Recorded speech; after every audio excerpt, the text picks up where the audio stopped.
Hello subscribers, viewers, WaluTube again. So may panibagong live na naman tayo at pag-uusapan for today's video. So pag-uusapan natin ngayon is my entertainment, meron ding konting, yun, yung i-continue natin yung napag-usapan natin nung last video ko about nung sa Antesta na nag-offer ng new course for vloggers o meron ng kumbaga meron ng lisensya ang isang vlogger, pwede nang kumuha ng lisensya through TESDA, no? So, yun nga yung in-announce nung nakaraan ng TESDA, no? So, magandang opportunity yun, no? Magandang opportunity. So, una sa lahat, pag-usapan natin ngayon yung kanina, no, sa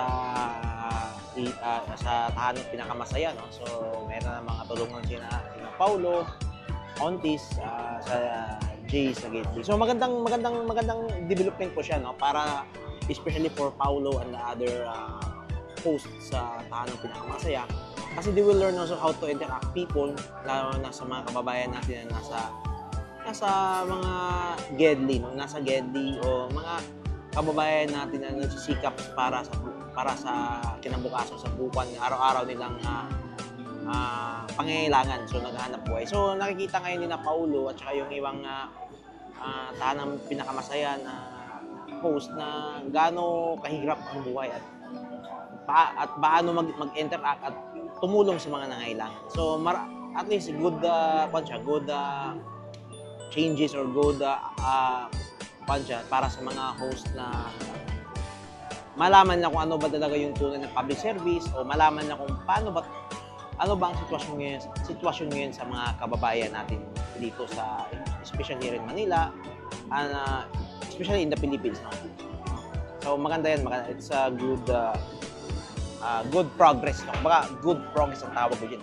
So by the way, andito tayo sa TGI Friday, no? So sa mga gustong kumain, nagugutom, you can come here and try to check their foods. Papakita ko sa yung foods na in-order ko.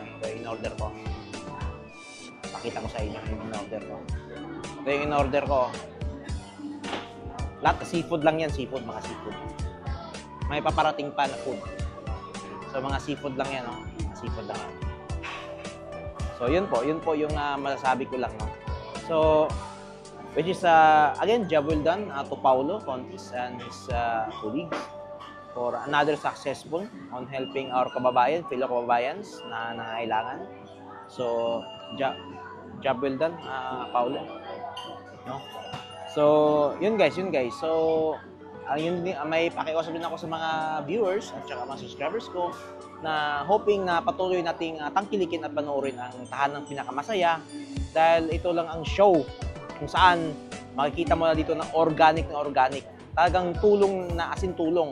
Walang halong script, walang halong script, walang halong panira, walang halong parinig o ano pa man dyan, no? Talagang organic ang show na ito, no? So yun, nabasa ko na pala yung sa TESDA, no? Actually, titignan ko muna dito, base information here na ibibigay na lisensya ng TESDA kung sinong gustong kumuha sa course na ito.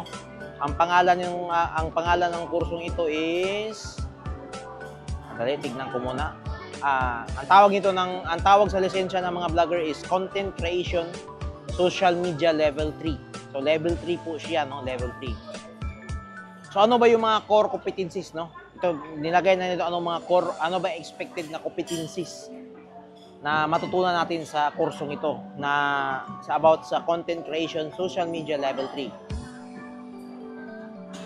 So una, creating concepts for social media posting, yung magpo-post. Translating concepts into multimedia content and propagating content.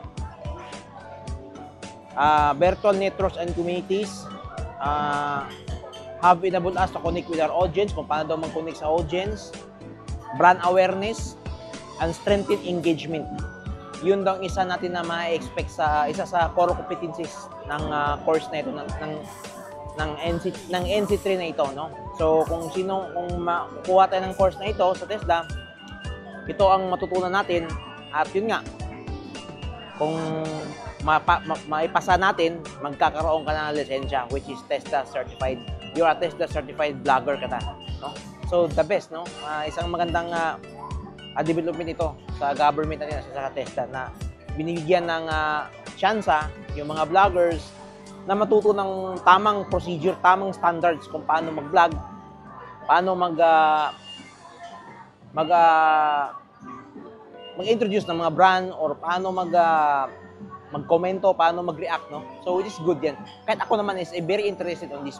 I'm very interested also na mag-aral nito at kumuha ng lisensya sa TESDA, no, as vlogger. So yun po yung mga nakita ko, yung update from TESDA, no. So isa pa, may comment pa pala ako ng konti, no, especially sa mga amaw vlogger, no, sa mga amaw vlogger at saka sa mga vlogger na hilig na magpapakalat ng fake news, no. Lalo na yung dalawang yan, may dalawa diyan sa kabila na kung basta parang legit na legit, fake pala. Sila yung fake, sila yung mga bayaran, no. Tinignan ko yung core competencies dito, hindi ko nakikita na kailangan isang vlogger ka, kailangan fake news ang ibibigay mo. Hindi ko rin nakikita na kailangan mong magpakalat ng fake news, kailangan mong manira, hindi ko nakikita.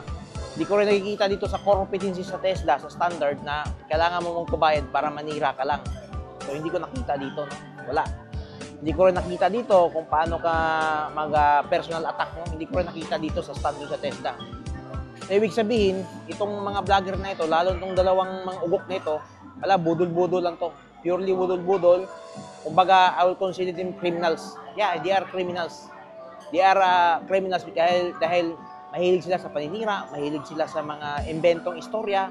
So, believe din ako sa mga bitukan ng dalawang ito, no? Believe din ako sa bitukan ng dalawang ito. But anyway, it's okay. Kasi diyan kayo namubuhay, kasi makapalan na naman tayo ng mukha, so diyan kayo namubuhay sa paninira. Dahil binabayaran kayo manira, diyan yan ang pinapakain nyo sa pamilya nyo. So okay lang yan. So naintindihan namin yan na makapalan lang kayo ng mukha diyan. No? So yun ang masasabi ko lang diyan. No? So hindi ko rin nakita dito sa standard test na kailangan mong magsuot ng mask. Hindi ko rin nakita. Hindi ko rin nakita dito sa core competency sa test na kailangan mong magpakita ng cheque at mayabang na bayaran ka. No? Hindi ko rin nakita dito na kailangan sabihin mo na legit kayo, no? Legit. Legit ko, no? Legit na fake. Ngayon na ako nakakita ng legit pero fake pala, no? Fake.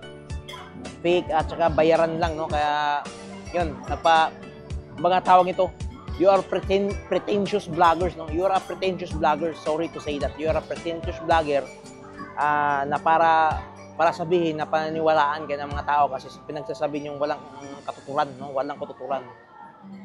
Sabi ko nga nung nakaraang video, no?